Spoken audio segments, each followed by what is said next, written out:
Hey, you crazy cats! Welcome to Leaving Crazy Town, where we navigate the roller coaster of relationships, mental health, and personal transformation with humor as our trusty seatbelt. Hi, I'm Sarah, and with my buddy Finn, we're here to share our real stories, expert insights, practical tips to help you break free from codependency, reclaim your life, and find freedom. So whether you're wrestling with boundary issues, craving connections that won't ghost you, or just here for a front row seat to the wild ride of self-discovery, you've come to the right place. So buckle up, we're leaving Crazy Town. Hey, welcome to Leaving Crazy Town with Finn and Sarah. We were just wondering, as human beings, as we reflect on our interactions with others and each other this week, how, as human beings, does anything ever get done? Do we ever get along? I mean, we're all just living on our own planet. Yes. So that brings me to, I know you love when I ask you, what are we going to talk about today? No, I mean, basically, this is the thing, people. I mean, this is addiction and codependency, but it's also being human. What we want you to think about is this, and we're going to give a couple of examples. When you're experiencing your week, are there times when someone says something or doesn't say something? Or does something? Or doesn't do something. And you make up a story in your head about why they're doing it, or it means something about you, or what is the interpretation of the event that you walk away with and maybe feel bad about? But the fact is, you don't know what the reality is. It's so funny. I said this to a client once, and they're like, that's my entire life. No, I know why they do it and why they didn't do it. Yeah. Absolutely. I'm convinced. Okay, so this is what we're going to break to you right now that may be disturbing to you. We're all living in a delusion. Everybody's in Fantasyland, okay? Fantasyland. What you make up in your head... But shouldn't Fantasyland be fun? Why are we, most of us, doing Fantasyland that creates suffering? That creates suffering. Yeah, So basically, our Fantasyland is going to be from the past, right? So say I give this example in the book. Say my boss doesn't say hi to me in the morning and I make up they're mad at me, right? Because my father was always mad at me, or I thought he was mad at me.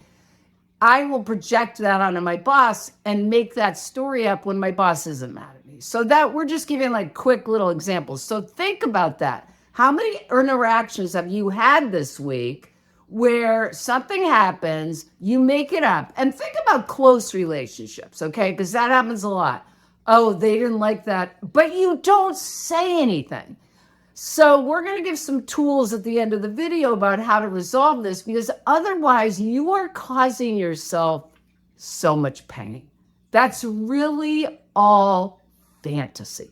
All right. I've had many scenarios in my life where somebody said, oh, when I told you this, you didn't even react. Yes. And I don't even remember or know they said something to me because I might have been somewhere else. And I'm like, what? I didn't even hear that. Of course I care, but like, right. Yeah. So I don't know. That's just a quick little one. No, but so happens to me a lot. I'm sure you all can think of one right now. And I'm going to give a quick example of something that literally just happened this morning. So Finn, without going into tons of details, Finn didn't invite me to a certain thing. And I started, like, this morning, I woke up, I'm like, why didn't Finn invite me to that thing? Like, I thought he knew I wanted to go to that thing. And, oh, I bet you he doesn't want me to be there. He probably wants to be with these other. I mean, it was like literally. And again, the thing about me and the thing about that is I do know that I could be making up stories. Like, I'm totally aware of that. Thank you, Jesus. Thank you, Jesus. Thank you, Jesus. And if you don't think you make up stories, we're going to share with you later a way you can get some clarity. Clarity on that. Yes, absolutely. So I made up this whole thing. We were getting together this morning, and he came over and we were having coffee. And I said, hey, bud, I just wanted to, what I call reality check, which is a great skill, which means ask the person. The hard part was she said, when I tell you this, don't laugh. So, of course, actually, when you said you need to do reality check, she said she was going to ask me a question. It might be uncomfortable. I immediately asked for help. Which is good. I do that excellent. Because I get scared. Yeah. So I have a story when she wants to talk. So whenever anybody wanted to talk to me, I did something wrong, you know? So I Right. just immediately asked for help It's a great point. to stay present and to hear what she's asking. And then of course got fearful that I would automatically start laughing Which by you did. accident. All right, so bottom line is, I give him this whole scenario, and of course, the truth was, it was like this total opposite situation. It was nothing to do with that. It was a total like nothing. When we think about like what happened, like literally nothing happened. You didn't say anything to me, and I didn't even really want to go to the event. Neither do I. But That was why. that was the whole point. Yeah.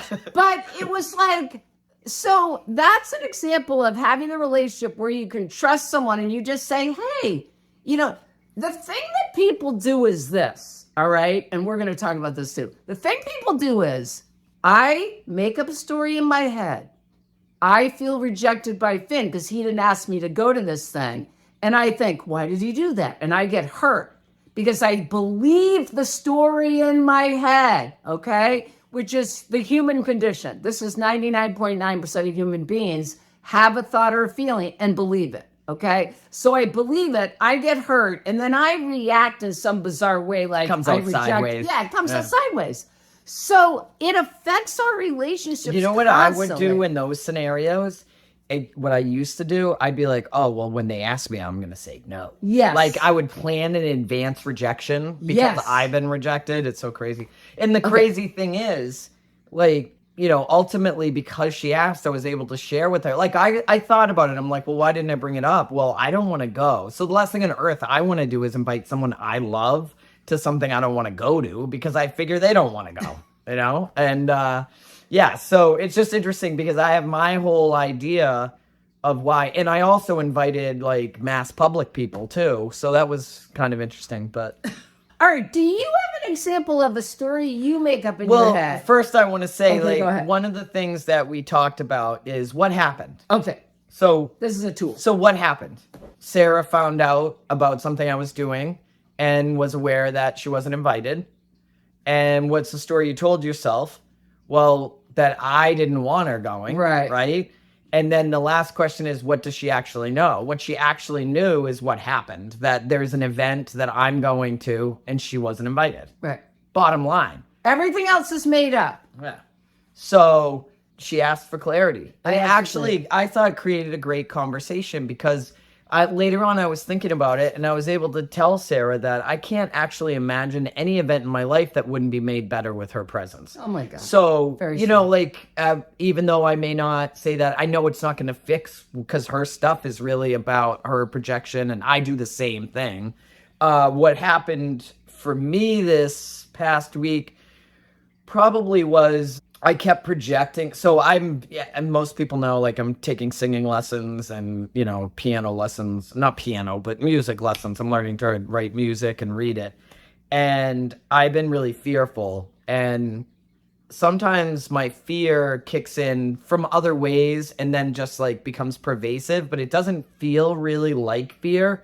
I just start managing and controlling outcomes or how I think something could be an outcome. So I projected into like my feeling system that if the music teacher didn't like me, I'd get rejected. Because, you know, when I was a kid, I got kicked out of choir. It's kind of crazy.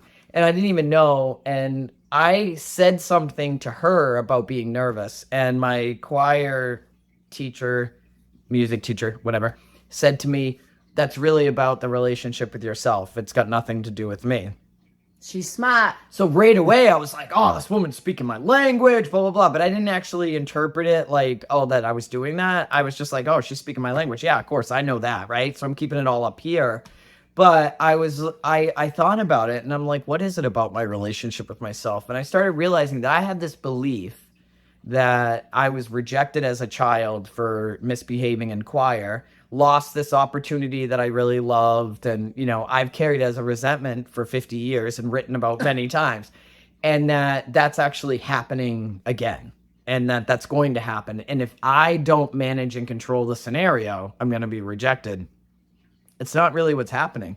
But I had like bought into this belief that was the case. And this is a great example of the past affecting the present. We talk about this a lot on this channel. Think about that.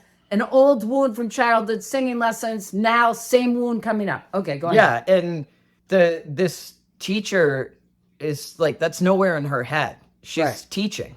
Right. And when I was able to like look at what she said and say, wow, it really is, it's my fear. I've had 3 music lessons, and I got to tell you, the third one, when I had the awareness that I was operating and trying to manage this whole story by myself, the third one was amazing because I let it go. I'm like, she's not her. I'm not 6. I'm, you know, like the scenario is completely different. So, but I could double down on that belief, you know, and start manipulating a situation that it's not even real. Right. You know? Like, so what we want to say this week, and we're going to wrap this up, are a few things. Please be careful, or just notice this week when you might get afraid, because sometimes the stories happen from fear, okay? And we didn't even go into that part. Fear, Finn went into it with the story about the music. Sometimes the mind starts making up the stories when we're afraid. So I want you to notice this week, if you're in an interaction with a friend or someone you care about or anybody, just notice if your mind starts going up into a story that you're making up, and say to yourself, this could be made up. I don't really know the facts about this situation. Yeah. And if you can, I don't know if it's safe to talk to the person about it. If it's not, talk to someone else about it and get a reality check. Because you don't want to go down. What the problem is, it's right out of the big book where it talks about fear, self-delusion, self-seeking, self-pity. Very often someone makes something up. Oh, they don't like me.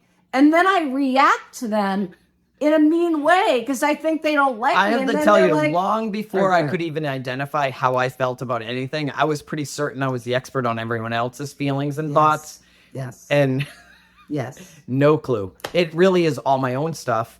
Yes. Being projected onto another person. Yes. Right. So a couple things. Watch the stories and also just watch for your own stuff put on someone else. We were giving the example earlier with each other where we've known people who like can't constantly say to their husbands, oh, I'm jealous of you. You're attracted to other women. And really they are attracted to other people. It's like that's an example of projection. Yeah.